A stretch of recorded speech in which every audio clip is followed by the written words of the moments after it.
तो दोस्तों अभी हमारी पूरी नॉन की टीम बैठ रही है ट्रक में, बैठ नहीं रखे, सब खड़े हो रखे हैं। और अभी हम जा रहे हैं भागवत कथा सुनाने आपको भी। यहाँ देखो चाची, हेलो कर दे। ए चाची, हेलो।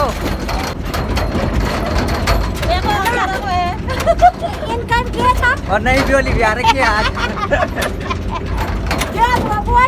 अच्छा बोडी, अच्छा ये बहुत बड़ी आज ब्योली। हाँ बॉडी ने लिपस्टिक लगा रखे है। और थोड़ी ही देर में पहुंचने वाले हैं हम मंदिर में। तो अभी तो हम ट्रक में हैं, वीडियो बनाना मुश्किल होगा तो ऊपर ही में बनाएंगे। और हमारे साथ है बाबू नहीं आरुष रावत। अरे फाइनली दोस्तों हम पहुंच चुके हैं डानाजा मंदिर और रोहन भाई हमारे आगे। और जय श्री राम नारा। और तो हम पूरा पहुंच चुके हैं और आज की व्लॉगिंग की शुरुआत कर रहा हूं मैं 10 बजे से। और आज तो कुछ भीड़ ही नहीं है यार, कल बहुत खतरनाक भीड़ थी। तो दोस्तों देख सकते हो आप लोग आज के दिन का नज़ारा। तो कुछ इस प्रकार का हो रखा है नज़ारा। ये देखो भाई, मतलब आज भीड़ बहुत ही कम हो रखी है और लोग भी नहीं दिख रहे यार आज इतने। कल तो भाई पूरा घपरोल हो रखा था, मंडान की वीडियो ने डाल भी रखी थी। आज तो नहीं है खैर इतना, लेकिन अभी आपको थोड़ी देर में मैं भागवत सुनाऊंगा। तो चलते हैं फिर सीधे। दूसरी तरफ पतित पावनी माँ गंगा के तट पर शुक्रताल तीर्थ में व्यासपीठ पर विराजमान है पाली योगी संत आचार्य सुखदेव स्वामी जी महाराज। और कथा के यजमान के रूप में विद्यमान हैं हस्तिनापुर के राजा पांडवों के प्रपौत्र माननीय परीक्षित जी महाराज। माँ गंगा के तट पर दिव्य भागवत कथा चल रही है। आचार्य सुखदेव कहते हैं का ही राजन भाग्योदयी न बहुजन्म समर्जिते न। ध्यान देना सज्जनों, जब बहुजन्मों के हम सत्कर्म करते हैं उन सत्कर्मों का जो फल है उसको हम भाग्योदय कहते हैं। जैसे प्रातःकाल में सूर्य भगवान आते हैं, आप कहते हैं सूर्योदय। अगर विज्ञान की दृष्टि से देखें तो सूर्योदय होता ही नहीं है, घूमती तो पृथ्वी है, लेकिन पृथ्वी का उदय किसी ने नहीं कहा, सूर्य का उदय कहा। ठीक उसी भांति हमारा भाग्योदय भी है कि घूमता तो मनुष्य है, चलता फिरता मनुष्य है, मेहनत करता है। और जब इन कर्मों का फल उदय होता है तो हम उसे भाग्योदय कहते हैं। आचार्य सुखदेव कहते हैं का राजन, एक तरफ देवकी है और दूसरी तरफ यशोदा है। देवकी ने जगत के मालिक को अपने गर्भ से जन्म दिया, 9 महीने तक गर्भ में रखा और फिर भी जेल में पड़ी हुई है। और यशोदा ने कन्या को गर्भ में रखा और बधाइयां यशोदा लाला की ले रही है। आचार्य सुखदेव कहते हैं का राजा परीक्षित यही तो भाग्य है।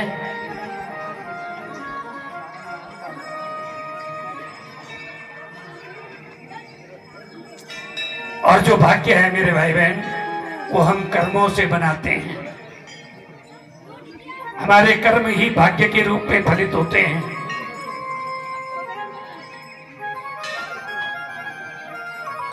शुक्राचार्य कहते हैं का राजा परीक्षित,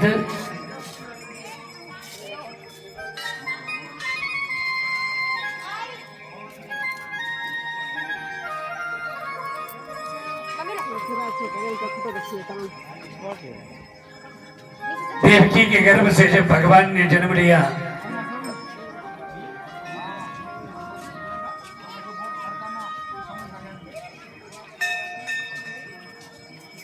भगवान को लेकर के वसुदेव जी महाराज जमुना जी के पार चले गए। नंद बड़ैया में नंद महोत्सव होने लगा। गोपांगनाएं आकर के कोई ढोलकी बजाती, कोई छेना बजाती, कोई नृत्य करती। इधर जसोदा को बधाइयां मिल रही है और जिस कन्या को लेकर के वापस गए वसुदेव, जैसे ही वो कन्या देवकी की गोद में डाली, देवकी की दोबारा हथकड़ियां लग गई, वसुदेव की हथकड़ियां लग गई और चारों तरफ बात फैल गई कि देवकी ने कन्या को जन्म दिया, देवकी ने कन्या को जन्म दिया।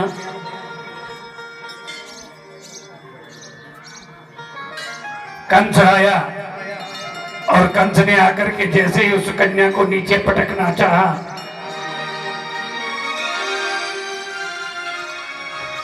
वो कन्या 8 बार कंस के हाथ से छूटी और उस कंस के हाथों में आई। और जब 9वीं बार कंस पटकना चाहता था तो उस कन्या ने चतुर्भुज दुर्गा का रूप धारण कर लिया और कहा कि हे राजा कंस,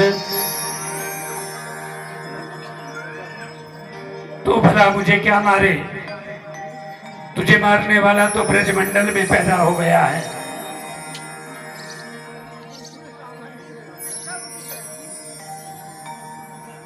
और ये कहकर के भगवती मां जगदम्बा विंध्य पर्वत पर चली गई। बोलिए विंध्यवासिनी मैया की जय। उत्तर प्रदेश के मिर्जापुर में भगवती मां विंध्यवासिनी का परम धाम है। कभी यात्रा में जाओ तो जरूर विंध्यवासिनी के दर्शन भी करो।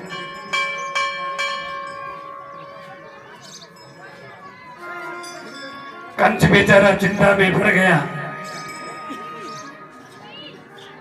कंस ने अपने मंत्रियों को आवाज लगाई, चाणूर, अरे ओ मुष्टिक। चाणूर कंस का प्रधानमंत्री है, मुष्टिक कर्ण का कंस का गृह मंत्री है। चाणूर मुष्टिक को बुलाया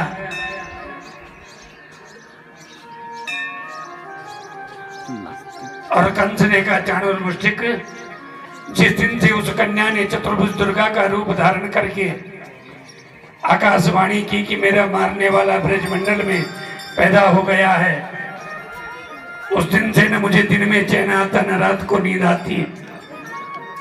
सोते जागते उठते बैठते मुझे अपनी मृत्यु दिखाई दे रही है। चाणूर मुष्टिक ने कहा, महाराज इसमें इतना चिंता करने की क्या बात है।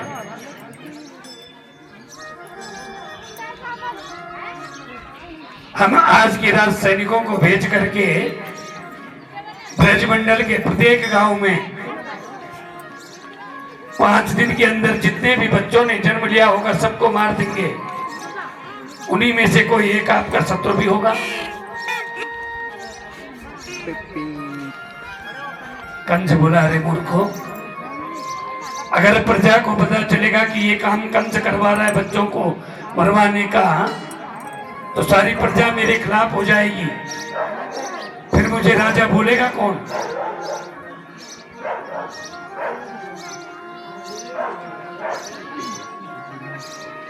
ध्यान देना सज्जनों, कभी कभी जीवन में ऐसी परिस्थिति बनती है कि हम पाप भी करना चाहते हैं और पापी भी नहीं बनना चाहते। पाप करना भी चाहते हैं और पापी भी नहीं बनना चाहते। बस कंस की मन स्थिति भी कुछ ऐसी है। कंस बच्चों की हत्या भी करना चाहता है और हत्यारा भी नहीं बनना चाहता। इतने में कंस की सभा में बैठी हुई थी एक राक्षसी, जिसका नाम है पूतना। क्या नाम है, बोलो। पूत माने होता है पवित्र, ना माने नहीं। जो अपवित्र है पवित्र है ही नहीं।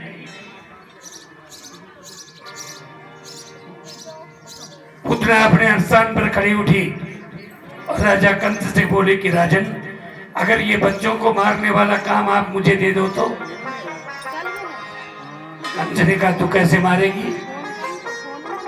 पूतना ने कहा, मुझे ब्रह्मा जी का वरदान है, मैं अपने स्तनों में जहर मिला करके ले जाऊंगी और जिस भी बच्चे के मुख में अपना स्तन दूंगी उसको जहर लगेगा, वो बच्चा मर जाएगा। किसी को मुझ पर शक भी नहीं होगा। कंस को बात समझ में आई। कंस ने कहा लेकिन तेरी जैसी लंबी चौड़ी जो राक्षसी है,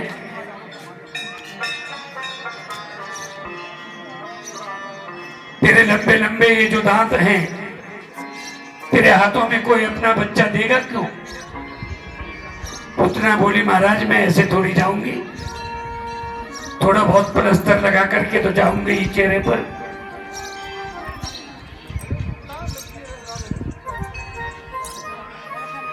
अभी पिछले हफ्ते की बात है, चंडीगढ़ में एक घटना घटी। किसी की शादी थी और मां चली गई पार्लर में तैयार होने के लिए। और जब मां पार्लर से तैयार होकर के घर आई तो बच्चे ने पहचाना ही नहीं। बच्चे कहते ये मेरी मां है ही नहीं। बताओ, मेरा कहने का मतलब ये है कि सजो भी संवरो भी सब कुछ करो, पर इतना न कर दो कि तुम पहचाने ही न जाओ, अपनी पहचान बनाए रखो। पुतना ने कहा महाराज मैं घूंघट ओढ़ करके जाऊंगी। कंस को बात समझ में आई, पुतना को आज्ञा दे दी और पुतना चल पड़ी गोकुल की ओर। रास्ते में पुतना ने वेश बदल लिया, पीली घघरी पीले चोला पहन लिया, हाथों के नीचे मटकियां दबा दी, हाथों में कंगन, पैरों में पहेलियां बजाती हुई छमछम चल पड़ी पुतना नंद बढ़ैया की ओर। और उधर नंद बढ़ैया में सारे ब्रजमंडल की गोपनांगनाएं इकट्ठी हुई हैं और सभी मिलकर के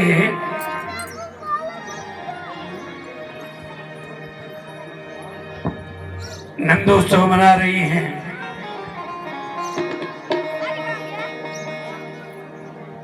यशोदा जी ने लाला को पकड़ा हुआ अपनी गोद में। लोग एक एक करके आते कहते बधाई हो यशोदा, तेरो लाला भयो है।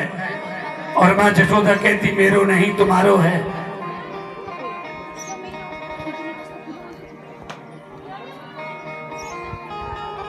एक 120 साल की एक गोपी जो नाते में यशोदा की सासू मां लगती है,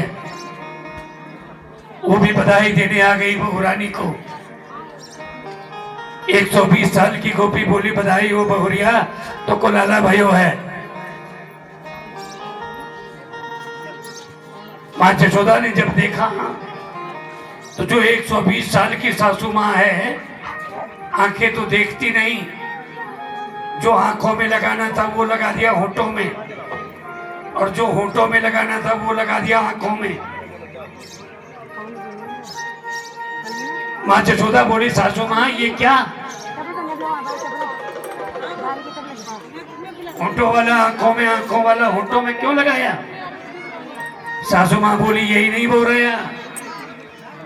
अपने हाथ आगे के 120 साल की गोपी ने और कहा देख मैंने तो मेहंदी भी रचाई है, कि मैंने मेहंदी रचाई रे कृष्ण नाम की। तो मैंने मेहंदी रचाई रे कृष्ण नाम की, मेहंदी रचाई रे कृष्ण नाम की, मैंने मेहंदी रचाई रे कृष्ण नाम की, विद्या सजाई रे कृष्ण नाम की, मैंने विद्या सजाई रे कृष्ण नाम की, मैंने विद्या सजाई रे कृष्ण नाम की, मैंने विद्या सजाई रे कृष्ण नाम की।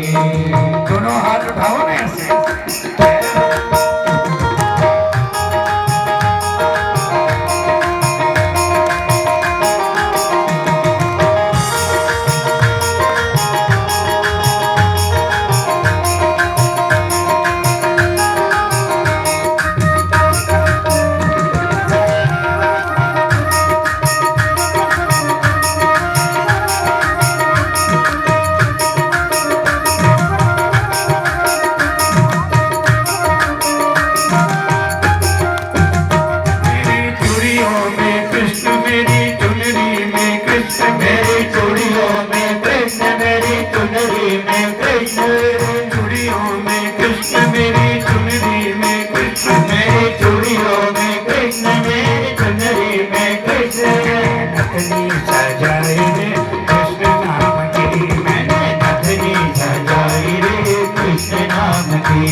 दिन से पहले